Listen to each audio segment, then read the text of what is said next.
You are listening to The Reference Desk, the Wacomico Library's podcast that connects you to your public library. Thanks for tuning into the podcast this month. This is Vicky. And this is Amy. And we're going to be discussing today the romance genre. So this month, because it is Valentine's Day month, even though by the time this podcast airs, we've already gone and past Valentine's Day, hope it was a good one. Because of that, we are going to explore the romance genre of books. The popularity of TikTok has given rise to a surge of conversation around the romance genre. Just check out Book Talk if you want to go down a rabbit hole. Today, we're going to discuss the tropes, the value, and the controversy of the romance genre in the modern literary world. It's not your grandmother's romance books anymore. The original romance novel was coined the Gothic romance. These books were seen as frivolous and were the purview of blue stockings, or women who had the audacity to be educated, and married women. Unmarried women were discouraged from these books, as the subject matter was often risque by the standards of the day. The rise of what we could consider the quote-unquote modern romance novel was driven by the one and only Jane Austen. Her books, which she intended as social satire, was poking fun at the foibles of upper class and nobility, became the benchmark for future romance authors. The romance was usually character-driven, often incorporating personal growth or overcoming adversity. These novels, though revolutionary for the time, still suffered from the expectation of the day that the woman's main goal in life was matrimony. Moving into the modern age, romance has, on the whole, become more diverse and inclusive, as well as reflective of the social norms of the day. While there are still plenty of authors that hold to the damsel in distress trope, plenty of up-and-coming writers are exploring the princess saves herself idea for forming a plot. Sure, they usually get the guy or girl in the end, but their journey of self-discovery is the driving force behind everything that happens. Gone are the days of our main character waiting in the tower for their knight in shining armor to rescue them. The modern romance deals more with mutual understanding and personal growth of one or both parties. You know, that makes sense when you think about it, because I find the romance books that I'm disappointed is if I don't feel like the character has grown any. I mean, it's kind of subtle in a lot of books, but if I feel that the character is exactly the same from page 1 to the end, I do think those are less satisfying. Yeah, and I think that's a good reflection of our society as a whole, where we are becoming more and more aware and concerned and putting more value on self-reflection and personal growth, because that's how we grow as a person and become more interesting and, move on from our past trauma. And a lot of these books do deal with trauma. They do. And, if she ends up with, or he ends up with the person at the end, you want them to have a healthy, happily ever after. One could hope. And they won't have that if they're still a hot mess from page 1. I mean, sometimes. But we know it won't last long. We know it won't last long. Usually that's part 2. Tune in for the aftermath. A lot of these romance genres written today, especially if you go into places like Kindle Unlimited and read some of the more self-published authors, a lot of your romance, as opposed to your thriller and mystery books that are done as more of a spectator, like you're reading the story as it happens and watching from afar, romance novels tend to contain what they call the self-insert.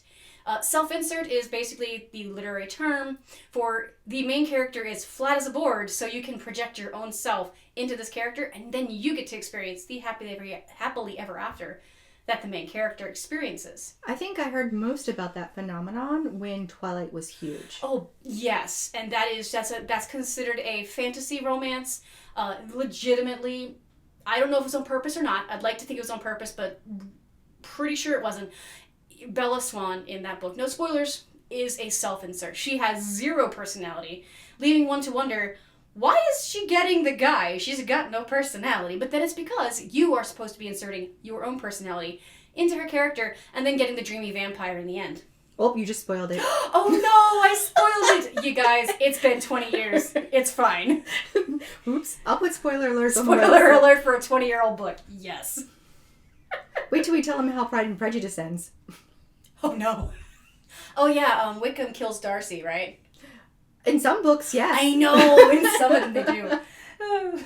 So some popular themes in the modern romance novel includes, but are certainly not limited to, because there's a lot of them, shifters, omegaverse, aliens, historical fiction, historical fantasy, dystopian, fantasy, which is not to be confused with historical fantasy, urban fiction, and there's, like I said, so many more.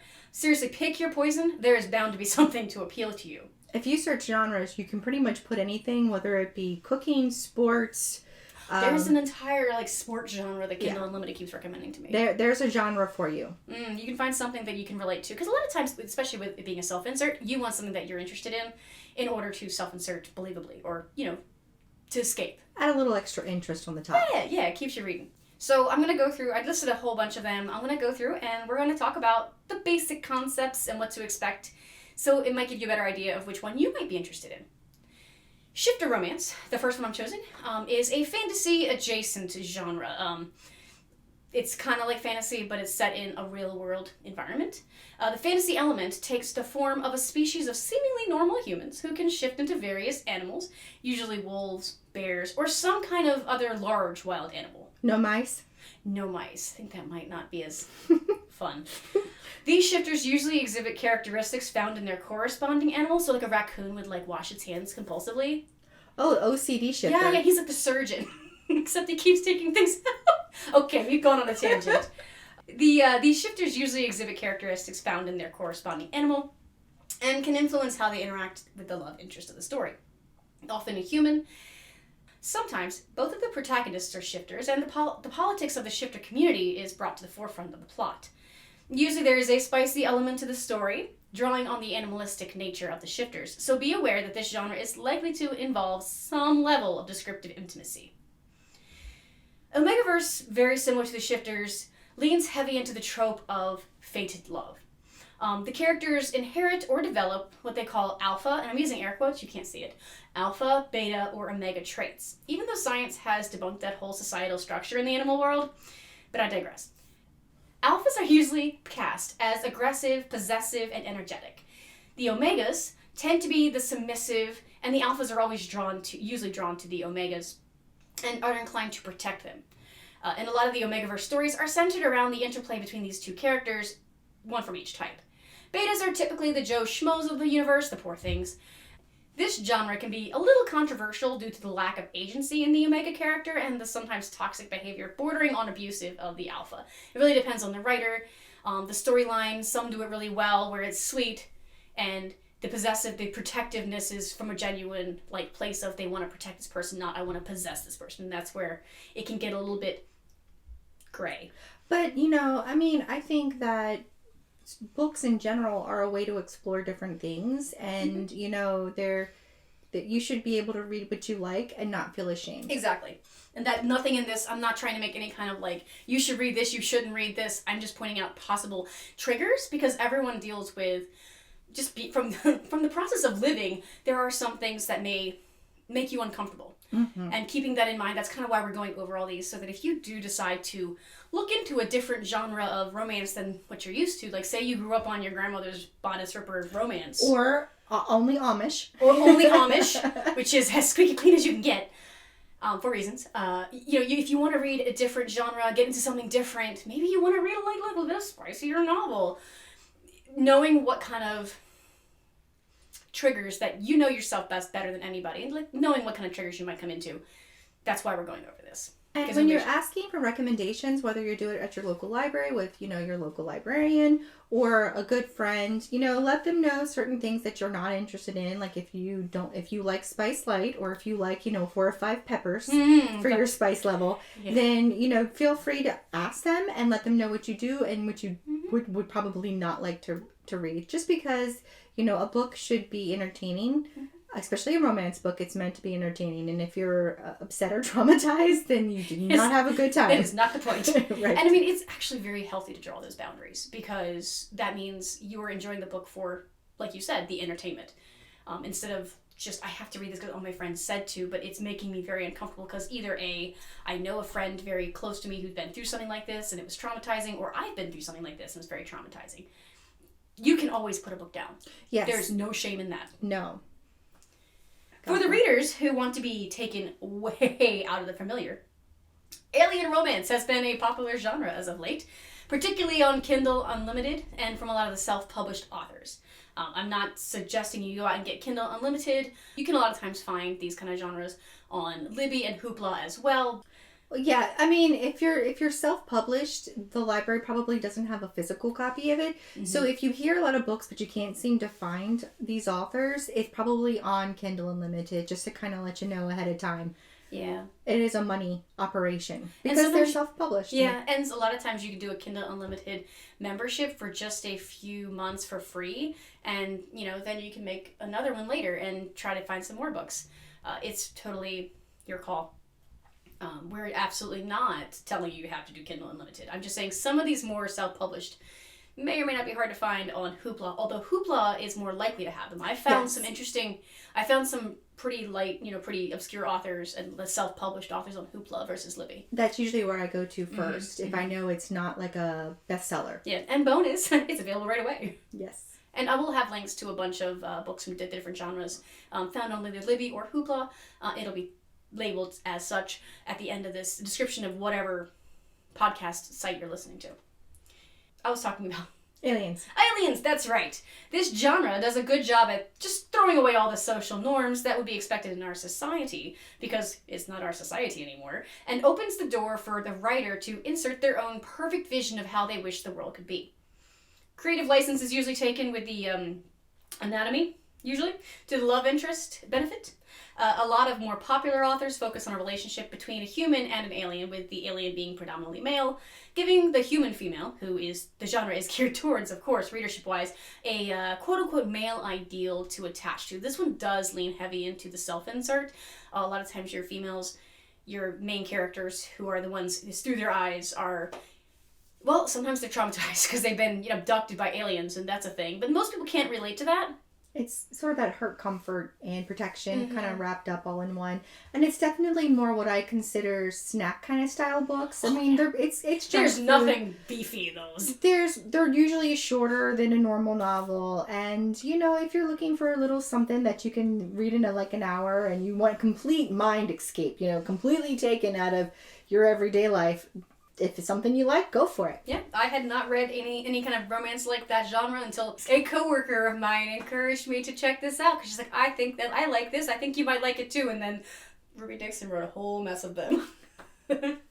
So yeah, if you ever do read it, look into it, it's not a bad genre for, like you said, that escapism, absolute, there's nothing to chew on in this, it's literally just a romp. Historical fiction, moving on to something a little more close to home. Historical fiction is a genre often mocked as a rosy-lensed ideal of what used to be. And it can be. The gritty, dark parts of history are often glossed over, and the simpler times are romanticized. And they don't mention the outhouse much. They don't, or what? Bathing. Or bathing, with the lack thereof. The hygiene of the time. Hygiene of times, yeah. These stories tend to lean into the damsel in distress trope, and if the female is the strong, independent type, it's declared an oddity. Belle from Beauty and the Beast, anyone? And in the end, the male love interest generally swoops in and saves the day in some fashion. This genre is a great way to use reading for escapism as well, because the plot can be centered around any real historical event, like the Civil War or the expansion west. Books written in historical fiction tend to be a little less explicit because of the romanticized era of higher moral restrictions. Showing that ankle. I find that in historical fiction especially, they kind of gloss over the fact that the reason women had to be saved is because women had no agency, legally. Now, in the books, a lot of times, especially since they're written for the female gaze, women are given some sense of agency, and their love interest usually respects them. But they gloss over the fact that, yes, back then they had romantic sweeping vistas of, untouched land, but you can't own property. Also, they always tend to be rich folk, title lords, because no one wants to spend their day scrubbing, fabric and cooking over a hot stove. Or if they do touch on that, it's because she's rags to riches. Yes. She finds a rich man to rescue her. Also in contemporary, that's much more common. You don't normally... it is actually a genre, working class romance, because... in a lot of romance, it is that rag to riches because it is escapism. We don't have to worry about the laundry or cooking dinner. Oh, laundry and dishes will always be there for you. Only if you make dinner. Yeah, my kids get a little whiny when I don't feed them. I get my angry. husband. Forget my kids. I don't have any, but I get angry. Your chickens get hungry. Historical fantasy is an offshoot of historical fiction. While set in the historical time frame, there are elements of magic usually, or paranormal. Or time travel. or time travel. That is true. The trope of the chosen one is often used, and Mary Sue characters, like the ones that never make any mistakes and know everything regardless of if they have a reason to know it or not, they abound because magic. And a common plot involves a real historical or legendary event, but it's written as the real story behind the story that we all know. As a trope, if done well, it can be pretty fun to read. It can be just a great escapism and a what if, Dystopian romance is intriguing because it's usually set in either an alternate timeline or in the future. Dystopian is usually characterized by society as we know it has collapsed. And there's a new world order, or no world order, depending on which one you read. May not have zombies. Right, there may or may not be zombies. Absolutely. There is no requirement to cling to the social norms because, they're not there. Freeing the author up to make the characters do whatever they like. Quite a few dystopian romances feature a low female population. It's a very common trope in the dystopian romance, especially the YA type, because self-insert, every girl wants to be able to pick and choose and not have to compete. Plus, having value is nice. It is, isn't it? Yeah. Not necessarily as the person to, put forth the rest for the next generation, but details. I'll ignore that one. But being valued just for being a woman. Exactly, and I think that's something that even in today's day and age, we still as a gender, no matter how you how you assign or feel or present, everyone deserves value. And in these dystopian novels, a lot of times, like I said, that trope is done as a self-insert. Because you want to feel valuable, you want to feel desired and chased and loved. Who doesn't? That pretty much boils it down, really. Yeah, that's essentially the draw of these dystopians. Or any romance, actually. Right. And a lot of times dystopians tend to be a little more gritty, a little more violent, just because they're often fighting for their lives. It can be a bit darker. I don't think I've ever read one that wasn't pretty dark. Right. And again, there is that, just keep in mind that there may be some trauma, some trigger trauma, or trauma triggers. That's the one. And, in this book, because violence will probably happen at some point. Usually it involves a corrupt government, no government, free-for-all, zombies. Yes, zombies can happen. So again, the value is on the females. And I'll admit that there are very likely novels where the opposite of the plot, where men are in short supply. They have to be special because they're the chosen ones in a way. The introduction of something like a breeding obsession, or some could even say kink, is usually seen by the main love interest, if it exists in the book, as either inevitable or an obstacle to avoid. Either way, that's their challenge and that's their struggle. This genre, while utilizing the low female population trope, can also bring in what's called the reverse harem concept. This involves two or more male characters who are involved with a singular female who gets more than one guy in the end. The reverse harem is not unique to the dystopian romance, it's just a lot more common. A lot of your alien ones can do that. The Omegaverse can have that, where it's more than one. Well, when you think about it, social constructs aside, you think that we just throw them at the window. Yeah, social I'm just going to push that to the side. You've got a woman who you're self-inserting, and this way, you can pick your poison. Because they're usually the different personality traits. There's the bad boy, there's the kind guy. It's you can pick and choose who's your favorite. Back in the day, harem, we call it reverse harem because the rich had harems, whether you were a king or, you could afford to have the multi-mistresses. And in other places of the world, it's still, you can have multiple wives. It comes down to patriarchy. But I think that's one of the reasons why it is so popular is because it's the flip, it's the reverse. So it's now we can have our harem and enjoy having multiple guys dote on us. That is true. But, with dystopian romance, just keep in mind that it's a lot of it's there's no... Society as we know it is not there anymore, so they can make up their own rules. Sometimes they kind of keep some of the rules of society, but they insert something that, a lot of times it's either something that they're trying to correct, or they have already corrected it. It's not necessarily utopia. You don't see a whole lot of utopian societies in dystopian. No, that's because I think that's one thing about fiction is they find out the utopian society is not so utopian. That is true. And sometimes you see dystopians like that where it's it's a perfect world, but there's this little segment of population that's resisting because they all of a sudden don't have any rights. The curtain is pulled back. The curtain. Don't pay no attention to the man behind the curtain. Yeah. And is it more of a happier ever after, or just kind of like happy for now kind of thing? Because the world has gone to crap, so The world is crap, so like unless you can get off this rock, it's happy for now. Fantasy is one of those genres has the ability to throw out everything we know about reality and substitute their own. This can be in the form of magic, social structure, political structure, or all three. This genre, as opposed to the historical fantasy, can be set in any time period, if in the realm of reality at all. It can be in the future, it can be the past. The world's their oyster. The whole new worlds are available, and world building is more and more important the farther you stray away from reality as we know it. This in a romance novel can be difficult to attain without sacrificing that all so important love story. Often fantasy romance will stay fairly low-key when it comes to magic, advanced creatures, etc., to keep space open for the smooches. Fantasy can take the form of fae, vampires, werewolves, mermaids, etc., and sometimes the storyline even involves fated lovers, because magic. It's a lot of combinations of a little bit of everything. And fantasy, like I said, when you have your like fantasy that's not romance driven, they tend to go all out on the world building because they can.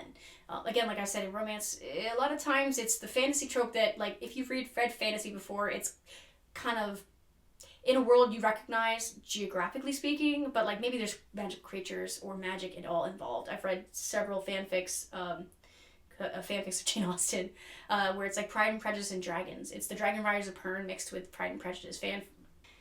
Fantasy, fae, they got the fairies, but it's that more dark fairy. So it's not like Tinkerbell hee. It's like, tell me your name and I'll own your soul fae, generally speaking. And sometimes it involves someone getting kidnapped off to the fairy realm. Like they walk into some mushrooms, and all of a sudden they're transported to 100 years in the past. Avoid walking on mushrooms. Yeah. It's not as fun as it sounds. No, or like time travel as well can happen too. They won't let you go through Stonehenge. No, they do let you there. You just can't like try. It's roped off. You can't get close. Yeah. Like an average Joe can't go there and visit Stonehenge and touch it and go back time and find their Scots. Well, that's unfortunate. Urban fiction. It tends to have it's a little bit of a different one. It tends to have a dark noir feel. It's not quite dystopian. Very often it's set within a realistic universe or society. Would you say it's more sci-fi then than fantasy? A lot of times, yes. You have a little more technological advances, but magic usually happens. Like Aona Andrews, that series where she's got, that's got shifters as well. I mean, it's got a lot of, and you will find overlap in a lot of these genres with romance. Why pick one? Why pick one indeed? So like with urban fiction, Aona Andrews is a really good example of it, where like they have that issue where electricity works and doesn't work in like waves. So you'll have that's a very good example of urban fiction. Magic, but science. Magic and science, and they work together, which you usually wouldn't think works, but some authors, if done right, can make it work. Again, Aona Andrews you can find on Libby, and I think you might even find a couple on Hoopla. But they actually made a really good series. How many books is it? Oh, they have a whole. It's more like a whole world building thing where they've gone offshoots and different characters. So and I know it's huge. Yeah, they have. And they have other series as well. They have like some sweeping or something like that. Yes, the Innkeeper series is actually really good. I like the Innkeeper Chronicles. Yeah, that's what it's called. So yeah, it's a really interesting genre in general because it is, like you said, magic and fantasy working together. And it is that urban modern setting. Yeah, magic and science working together is what I meant to say. But that's I think the key where it's kind of stays in that modern, like today's world. It's in like a today's world. It could be slightly dystopian, like electricity going on and off and like society not being quite the same, but there's going to be so many things that are familiar, which makes it easier to self-insert. Yes. You can keep your cell phone and have your fae lover. Exactly, because, that's important. Why lose them? Why have a fae lover if you can't put them on Instagram? That's very true. So while romance isn't for everyone, these days there are so many different types to choose from. Even men can get into the romance genre. There's plenty of books out there, romance novels that are more written for males. Or by males. And or by males for male consumption. And female consumption. And there's no real genre. I mean, there's less and less of a genre split for who can read what anymore. I mean, even your action novels usually has a love interest, whether or not it's the same love interest. Right. Like James Bond had a different love interest every single time, I think. But he did have a love interest, and they did romance each other. They so did. That does count, right? Yeah, Ian Fleming. But I mean, isn't that kind of the goal as well? You get your romance, and you save the world. Yes. Is that nothing more than a self-insert? All in a good day's work. But taken more seriously? A little bit. They do tend, when written for the male gaze, they tend to be a little more serious-minded. You don't have quite the lightheartedness that you would get in some of these. Or the marriage at the end. Right, because it's not seen as every man's end goal to get married. So is that the difference between having a romance and a quote-unquote male focus, is that there's no need to have a wedding at the end? Because that would totally spoil the happily ever after. Oh, see, that might be a bit of a generalization. I like to think that men like the stability. But in it's just really in our societies, we still have a ways to go with equality and assigned gender roles and stuff like that. We are definitely shifting its expectations as a society. And everyone, regardless of gender, is encouraged to explore their emotions and their imagination without a stigma. If you're inspired to check out any of the genres we've covered, check out our myriad of titles on Libby or on Hoopla Digital, or your brick and mortar library. Any of our 3 branches are happy to help. We'll include some suggestions in the description section of this podcast, so you can look through and see what might interest you. And everything is risk-free because it's all free. Happy reading. Future episodes may feature a variety of topics, ranging from storytelling, arts and crafts, reader's advisory, reference questions, discussion, and more. We also encourage feedback through our Facebook page or in the comment section on the podcast. Visit us online at www.waikamacolibraries.org. Search for Wakamako Libraries on your favorite podcasting site. You can call us at 410-546-5397, or you can email us at center@waikamako.org. That is CENTRE @waikamako.org.